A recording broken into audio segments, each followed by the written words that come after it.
Joe Morley Sports Show. Hello, folks, and welcome to the Joe Morley Sports Show. I am Joe Morley, and today I will be talking about my minor league baseball experience, along with the cancellation of international games in the NFL.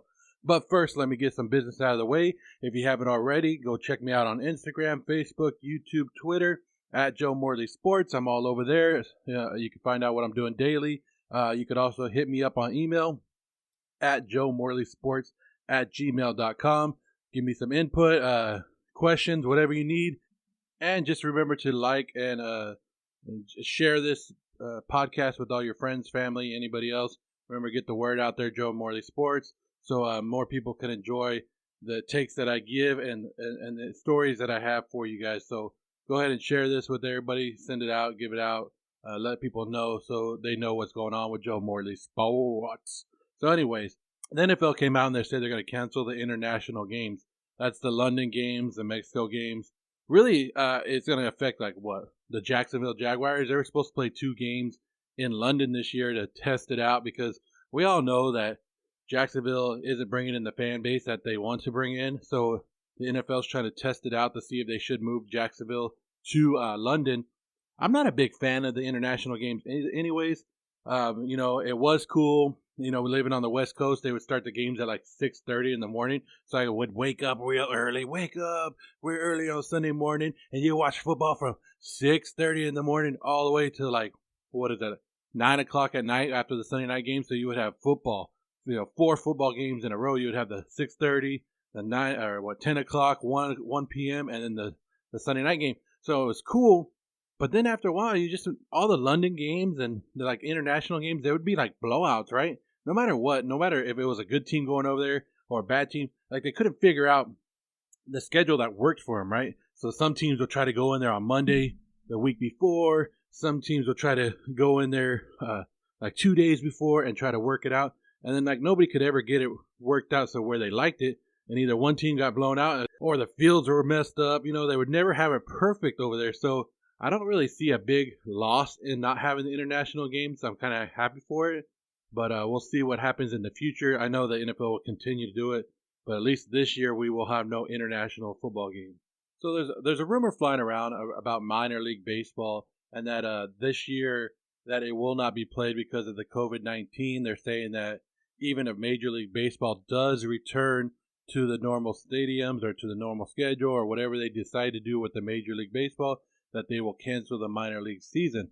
So that to me got me thinking about my stories and my history with minor leagues games. I love minor league baseball. I've been a big minor league baseball fan, and I was lucky to grow up and experience a good minor league baseball team. That the town I lived in was the farm team for the Los Angeles Dodgers. And although my memories of the younger days are really vague, I remember watching I remember sitting in the stands and my grandma.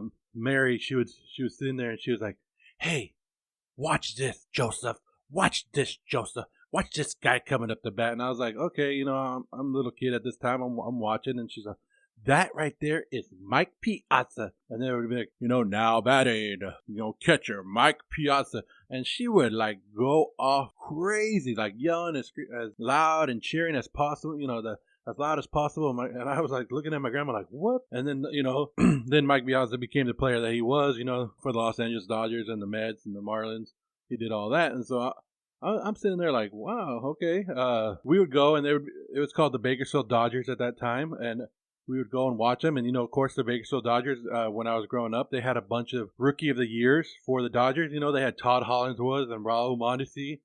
And I don't remember them as much, but I remember another guy. So I remember Mike Piazza just because of my grandma being in love with him. That was her man, right? Mike Piazza was her man. So I remember this other guy. I remember watching him on the mound, and I was like, that guy throws weird. And I'd be like, why is he throwing like that? And you know who that was? Hideo Nomo. Remember Hideo Nomo, the pitcher of the Dodgers? Yeah. So that Bakersfield Dodger team was a great team, right? They had a bunch of players. So, like I said, I don't remember Mondesi as much, Hollingsworth as much, but Mike Piazza and Nomo, those memories are still in my head. They're faint memories, but they're right there in my head. The only thing I remember about Raul Mondesi is not in Bakersfield. I remember Raul Mondesi when I went to the Dodger Stadium. It was my first Dodger game ever. I went to, man, you walk into Dodger Stadium and you just fall in love, right? So we went to Dodger Stadium. We're sitting in the reserve section, and they do the announcement and everything. Now batting, outfielder Raul Mondesi, right? Oh, my face lit up. You're looking out on the scoreboard and you can see Raul Mondesi's picture, and it's just like, wow. And I think that's the first time that I could say that, like, the game of baseball took me over, and that's where I became basically in love with the game, and I started to learn more about it at that time. And that's where I learned about foul balls too, because, like, I would have say the first or second pitch came right up to us, man, flying right towards us, and I was like, I'm gonna get this, doink, right off the rail, right in front of us, down into the lower section. We missed it, but I just remember thinking, how cool was that to see a guy that that was in the minor leagues in my own town, and now I just watched him in the major league. So that was a big experience for me, and that's the first time I remember like baseball being my love and a passion for baseball. So anyways, like I said, that Bakersfield Dodger team was stacked, and it provided great memories for me when I was out there. So I was like, when I get a son, I'm gonna take him out there. So that's what I did. When my son got old enough, I started taking him to games. I started taking him out to the minor league games. Of course, the glory days of the Bakersfield Dodgers were long gone. They switched the team name to the Bakersfield Blaze at this time. When me and my son would go out there, they couldn't keep an affiliation. They were switching from the Reds to the Marlins, the Rangers. The stadium is outdated at this time. It's like 70 years old, right? You know what they started doing? They started calling it historic, just to make you feel better when you went out there to watch the game. So they were like, welcome to historic Sam Lynn Ballpark. Where really it was just a rundown ballpark that the city of Bakersfield wouldn't upgrade. And it was just becoming crappy. I remember we're sitting there, and I'm looking at the scoreboard, and lights are out. You couldn't tell what inning it was, if it was a certain inning, because some of the light bulbs didn't work. And I forget the game, but there was one game we were watching, and a guy hit the ball, and it's flying through the air. And it's not a home run, because you can sit there and you can hear the home run and the pop off the home, but it's going far. Well, this ball goes through the fence. Not under it, not over it. It goes through the fence. Maybe because the wood's old. I don't know. But it goes through the fence. So everybody, the players, the umpires, they just look at each other and they go, home run. Home run. Because that stadium was so crappy, they didn't know what else to do. That's just how bad that stadium had gotten, after a while. But anyways, my son and I would go to the Bakersfield Blaze. We'd go like every night that they would have games. And, I'd look at the schedule and be like, okay, they're in town for the next 6 days. Let's go. We would buy the bleacher seats. I think they were like $1 at that time. And it was nuts because we would sit in the bleachers. The bleachers in Sam Lynn were just like the metal old bleachers, you know what I mean? And the rest of the stadium were like the nice seats. So we would take the bleacher seats because, it's cheap. And I knew where it was located. It was located right behind the visiting dugout. So we were, got to interact with the visiting team at all times. We got to do whatever we want.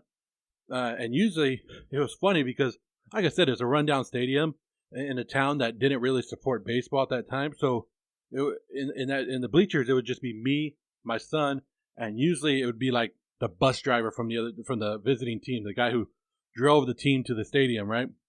And then my son and I would try to count how many fans were in the stands, and we'd probably get to 30 on a good day. So it's not like a lot of people were going. But it was good quality baseball still. And like I said, my son and I would get to interact with the visiting teams. We get to watch a lot of players. My son and I watched Yasmani Grandal, Didi Gregorius, Chris Owings, and a World Series champion from last year, Adam Eaton. They were all good. They were all great with us. They all signed stuff for us. They all gave... I think we have Adam Eaton's bat, Chris Owens' bat that they gave us. But the experiences that we had. I mean, my son would get foul balls. He would get anything he wanted because basically he was the only kid there. So the players would baby him and help him out and hook him up and take pictures with them. So the one day I remember I was really excited for my son. Me and my son, I was like, "Hey, the Bakersfield Blaze just hired Ken Griffrey Sr. as their manager." Man, I couldn't be happier. I was like, man, Ken Griffrey Jr. was my favorite player growing up, or one of my favorite players. And I was like, maybe he'll show up to a game, because his dad's going to be there. So let's go. So I went looking through all my old baseball cards, and I found a couple Ken Griffrey Sr. Baseball cards. And My son and I were excited. Let's go meet him. We went to the first game that he was there. I don't know why the Reds did this. They said it was the Reds. I don't know if it was the Reds or the Bakersfield Blaze, but they wouldn't allow their team to interact with the fans before the game, which is straight BS because that's what minor league baseball is for. It's for interaction. So, anyways, after the game, the players have to walk down this tunnel. They go to the locker room. So my son and I run over there we're standing there and I'm like, hey, Ken Griffrey, Mr. Griffrey, can I get your autograph? Can I get you to sign this card? Dude didn't even look at us. He didn't acknowledge us, put his head down and just grabbed the card real quick, signed it, handed it back and took off. And I was like, hey, thank you. I was happy to get my card signed. Well, a couple days later, I got a phone call from my friend. He's like, hey, I want to go get Ken Griffrey Sr.'s autograph. You want to go with me? And I was like, dude, if you want to go, I'll go with you. But I'm just telling you my experience with them. It wasn't that great. So we go and we show up at the game and we, I tell him, I go, hey, we can't get it before the game. We have to get it afterwards. So we wait for it after the game, just like we did the day before. And I'm sitting there and I'm like, hey, let's go get it. Well, Ken Griffrey Sr., he's on his way down after the game. He's on his way down into the locker room. And my buddy's like, hey, Mr. Griffey, can I get your autograph? And he goes, hey, I'm kind of busy right now. After the game, wait for me in the parking lot. I got you. I'll hook you up. So, of course, we were like, hey, okay, cool. He's going to hook us up. So me and my buddy will go to the parking lot. We have our kids with us, my son and his son, and we're standing there. And it's been like a half an hour, 45 minutes to an hour, somewhere between that. The parking lot's getting dark. Everybody's gone except for us. And some of the players walk out and they go, hey, how you guys doing? We go, cool. We're just waiting for Ken Griffey. And they go, hey, he'll be out in a little bit. Well, Ken Griffey Sr. comes walking out. And he comes walking right by us. And my buddy goes, hey, Mr. Griffey, he said if I wait for you, you could give me his autograph. I'm too busy, man. And he gets right in his car and just takes off. Straight dick move, right? And we looked at each other like, wow. Okay, that's the kind of minor league experience that we're going to get here. Well, luckily, man, I can't believe you. We turned around. And it was like an aura coming out of the stadium, right? And you know who goes, this guy comes out and he goes, hey, man, I'll sign whatever you guys want me to sign. What you guys want? What you guys got? And we looked. You know who it was? Eric Davis. That's right. 2-time All-Star, 3-time Gold Glove winner, 2-time Silver Slug winner, and World Series champion Eric Davis comes walking out of that shitty stadium towards us. And he sat there and signed the balls. He goes, what else you got? I'll sign whatever you got. You guys good? And he started talking to us. He had a great time. And that right there made up everything for us. And we were just like shocked that a player of Eric Davis's caliber would sit there and just talk to us and make sure we were fine and had a great experience. Why a guy like Ken Griffrey Sr.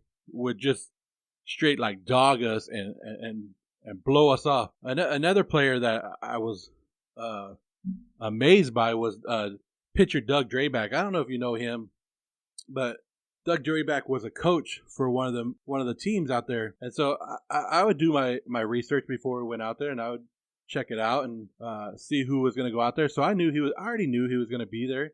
I already knew he was the coach for one of the teams. So I went looking through my baseball cards, and I found a lot of Doug Drabek cards, and I don't know why. But you got to remember, this was a Cy Young Award winner. And I probably had like 12 cards. So I took them to the game, and I was like, this is what I'm going to do. I'm going to give one to my son, one to me, and then the rest of them, because they were all like duplicates or multiples of the same card. So I was like, when the other kids show up, I'll just give it to them and tell them, hey, go get Doug Drabek's autograph. He's right there. So it'll make this fan's experience better. Well, we get down there, we start talking to Doug Drabek, and he's like, hey, how you guys doing? I go, hey, cool, and we talk for a while, and he can you get you to sign this card for me? And he goes, hey, how many cards you got right there? And I go, I don't know, like 12. He takes the whole stack, dude. He takes the whole stack and signs every single one of them. How cool was that? And I go, hey, man, this was my plan. He goes, well, now they're signed for you. You just hand them out. I go, I appreciate everything you do, man. That was awesome. So those are just a couple of my minor league experiences that I had, and I just wanted to share that. If minor league baseball is actually canceled this year, we're actually going to miss out on a lot, because I think that's the generation. You take the young fans to the minor league games for the interactions, just like the ones I just shared with you. Some are good, some are bad, but that's where you grow your fans, and that's where you get to meet the players, and it's so cool to watch the players grow from their minor league days all the way to the major leagues. It's so cool to watch that. So without minor league baseball, I think we're going to miss a lot. I mean, there's not much we can do with the COVID-19, but I'm just saying, minor league baseball will be missed. So I appreciate you guys listening in. Like I said, share this podcast, let the word out, and stay healthy, guys. Stay healthy.